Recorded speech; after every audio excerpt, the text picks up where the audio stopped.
आज happiness day है, मतलब खुशियों को सेलिब्रेट करने का वो दिन जिसकी जरूरत एक इंसान के तौर पर हम सबको है।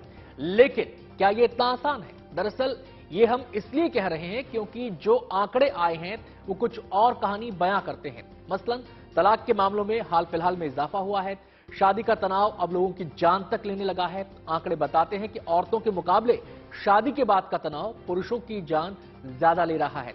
रिश्तों में उत्पीड़न आज समाज का कड़वा सच है और अहम बात यह है कि महिलाओं के साथ ही पुरुष भी उत्पीड़न का शिकार हैं। और यही वजह है कि आज पुरुषों को उत्पीड़न से बचाने के लिए अलग कानून से लेकर पुरुष आयोग तक की मांग हो रही है। उत्पीड़न चाहे जिसका हो, वो परिवार और समाज दोनों के लिए हानिकारक है। लिहाजा आज हम वर्ल्ड हैप्पीनेस डे के मौके पर रिश्तों की मिठास को खत्म करने वाले उत्पीड़न पर बात करेंगे और इससे परिवारों को बचाने के उपायों पर भी चर्चा करेंगे। खास मेहमानों का पूरा पैनल हमारे साथ मौजूद रहेगा इन तमाम पहलुओं पर चर्चा करने के लिए। लेकिन इस चर्चा की शुरुआत करें उससे पहले ये रिपोर्ट देख लेते हैं। शादी जैसा पवित्र बंधन केवल दो जिंदगियों को खूबसूरत ही नहीं बनाता, बल्कि हमारे समाज की उस नींव को भी मजबूत करता है जिसकी जरूरत हम सबको है। हर मजहब में शादियां सबसे पवित्र संस्कार मानी गई हैं, लेकिन ये शादी सबके लिए जिंदगी का खूबसूरत मुकाम साबित ही हो, इसकी गारंटी नहीं है।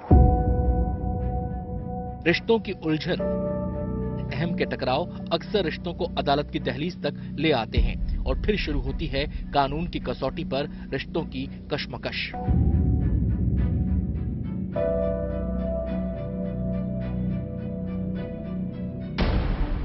देश की अदालतों का राब्ता रोजाना ऐसे हजारों लाखों मामलों से पड़ता है जो पति और पत्नी के बीच मारपीट या विवाद के मारे होते हैं।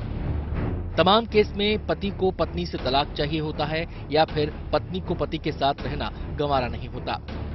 हाल के सालों में पति पत्नी के बीच उत्पीड़न की नियति केवल तलाक तक सीमित नहीं रह गई है, बल्कि ऐसे संबंध पत्नी या पति की आत्महत्या की वजह भी बन रहे हैं। ऐसे में समझना जरूरी है कि रिश्तों की गुत्थी आखिर है क्या और उत्पीड़न की वो परिभाषा क्या है जिसने औरतों और पुरुषों को कानूनी तौर पर बांट दिया है। इसमें कोई दो राय नहीं कि औरतों के खिलाफ उत्पीड़न का दायरा केवल किसी मुल्क तक सीमित नहीं है, बल्कि ये दुनिया भर में रिश्तों की सबसे बड़ी ट्रेजेडी है। संयुक्त राष्ट्र संघ भी इसे लेकर सजग है और इसलिए उसने महिलाओं के उत्पीड़न को रोकने के लिए एक ब्लूप्रिंट तैयार किया है जिस पर 45 देशों ने अपनी मुहर भी लगाई है। इतना ही नहीं, औरतों की दुनिया खुद के खिलाफ उत्पीड़न को लेकर अलर्ट है। लेकिन पत्नियों के सताए पुरुषों का क्या, जिनकी शिकायत ही यही है कि उनकी शिकायत सुनने वाला कोई नहीं। सुप्रीम कोर्ट में राष्ट्रीय पुरुष आयोग बनाने के लिए एक जनहित याचिका दायर की गई है। उस याचिका में ये कहा गया है कि पुरुषों को आत्महत्या से बचाने के लिए पुरुष आयोग का गठन किया जाए और सरकार को इसके लिए आदेश दे सुप्रीम कोर्ट। पूरा मामला है क्या और उत्पीड़न के मामलों में भेदभाव के जो आरोप पुरुषों की ओर से लगाए जा रहे हैं उनमें कितनी सच्चाई है, चलिए इसे आंकड़ों से समझते हैं। 2021 के आंकड़ों को ही लीजिए। देश भर में घरेलू हिंसा की वजह से 1,64,033 लोगों ने आत्महत्या की थी। इनमें शादीशुदा औरतों की संख्या 28,680 थी, जबकि 2021 में उत्पीड़न के शिकार 81,063 पुरुषों ने मौत को गले लगाया था। अब सवाल यह है, क्या उत्पीड़न कानून के मामलों में पुरुष और महिलाओं के बीच भेदभाव करता है और क्या इसे लेकर मर्दों की शिकायत वाजिब है? अगर एक पुरुष प्रताड़ना से गुजर रहा है तो उसका भी राइट है, उसके लिए भी लॉज होने चाहिए प्रोटेक्शन के लिए। वो कहाँ जाए, कहाँ गुहार लगाए। मेंटल हेल्थ पुरुषों की बहुत खराब होती है, लेकिन आखिर वो जाए कहाँ जाए, कोई पटल नहीं है उनके लिए। समय की मांग है और मैं देश में लगातार 10 सालों से इस आवाज को बुलंद कर रही हूँ कि पुरुष आयोग का गठन सरकार द्वारा जल्द से जल्द होना चाहिए। इसमें कोई राय नहीं कि हमारे कानून हमारे समाज की अभिव्यक्ति होते हैं। कानून वैसे ही होंगे जैसा हमारा समाज होगा। इसमें कोई शक नहीं कि सामाजिक तौर पर औरतों के हालात बहुत अच्छे नहीं हैं। पुरुषवादी सोच के बीच आधी दुनिया के लिए अपना रास्ता बनाना आज भी आसान नहीं। परिवार जैसी इकाइयों में भी औरतों के लिए स्पेस उतना नहीं है जितने की वो हकदार हैं। लेकिन इस कहानी का एक दूसरा पहलू भी है, वो ये कि समाज बदला है। औरतें अपने हकों को लेकर पहले से ज्यादा मुखर हुई हैं और कहीं कहीं महिलाओं ने भी अपने हक में बने कानून को साथी पुरुषों के खिलाफ इस्तेमाल किया है। दहेज के ऐसे ना जाने कितने मामले सामने आ चुके हैं जिसे पत्नी ने अपने पति और उसके परिवार के खिलाफ इस्तेमाल किया। खुद सुप्रीम कोर्ट दहेज कानून के दुरुपयोग पर अपनी चिंता जाहिर कर चुका है। ऐसे में अब आवाज महिला आयोग की तर्ज पर पुरुष आयोग की भी हो रही है। मांग ये भी उठ रही है कि उत्पीड़न को उत्पीड़न ही समझा जाए, चाहे वो पुरुष का हो या महिला का, और रिश्तों की इस उलझन को जेंडर निरपेक्ष तरीके से हल किया जाए। Bureau report, good news today.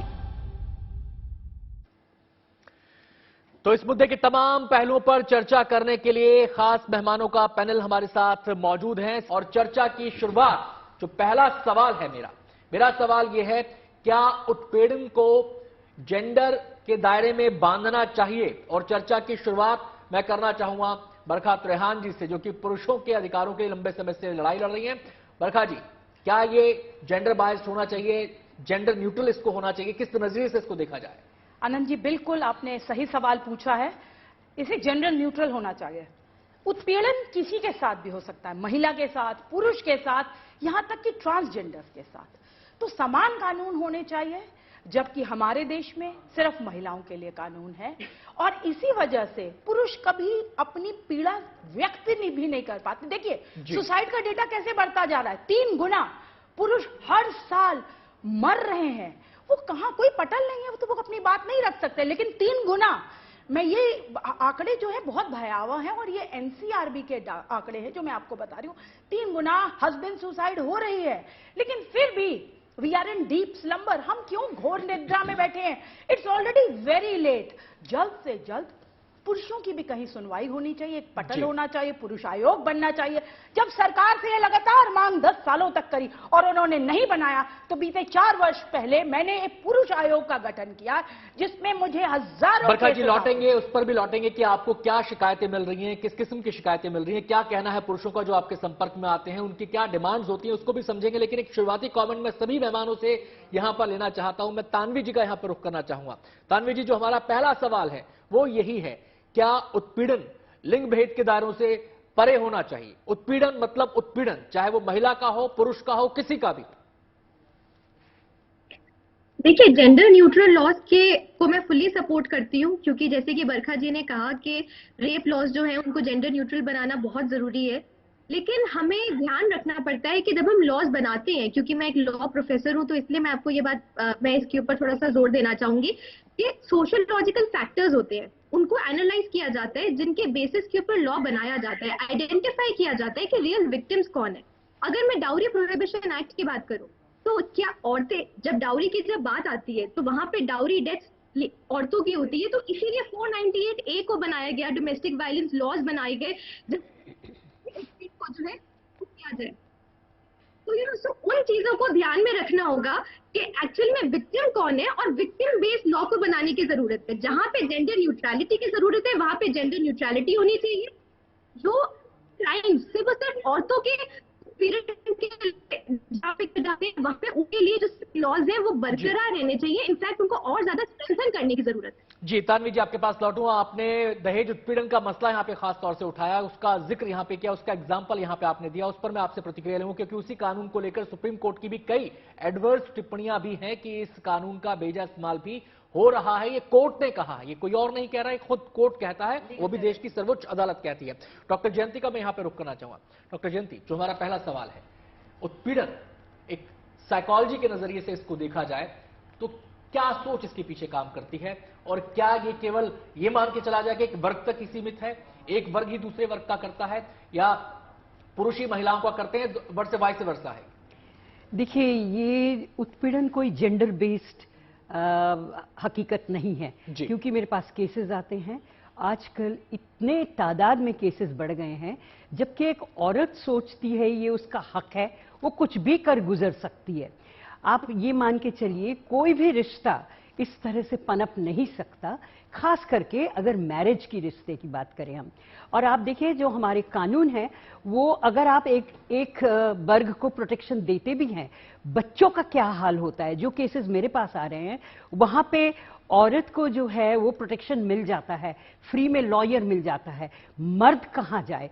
और मर्द को आप अगर थोड़ा सा भी उसको मिलता है छूट, बच्चे जो है वो बिल्कुल they don't get protected at all. और मैं ऐसे केसेस डील कर रही हूं जहां पे children are brutalised even by their own parents. Single mother है तो वो ब्रूटलाइज करती है बच्चे को। और देखिए, जब आपको पता होता है कि मुझे लीगल सपोर्ट मिल जाएगा, I can get away with anything. Unfortunately जो प्रोविजंस हमारी लॉ में है, जिनको हकीकत में जरूरत है, वहां तक ये पहुंच नहीं पाती। हादसे देखिए, आजकल सिर्फ कत्ल ही नहीं हो रहे रिश्तों में, उनके टुकड़े किए जा रहे हैं, फ्रिज में रखे जा रहे हैं। तो ये एक kind of stark naked proof है कि आपके जो कानूनी प्रोटेक्शन है वो कहीं पे ना कहीं पे चूक रहे हैं। कानून का मकसद ये होना चाहिए कि परिवार को आप सुनियोजित तरीके से पनपने दे। वहां पे अगर आप इस तरह से जेंडर बायस कर देंगे कि लड़कियों को ये मिल जाएगा, लड़कों को नहीं मिलेगा, लड़कों को ये हक है, लड़कियों को नहीं है, I think you are creating another gender disparity. ये ज्यादा देर फैमिली हेल्थ के लिए कहीं पे भी मुनासिब नहीं है।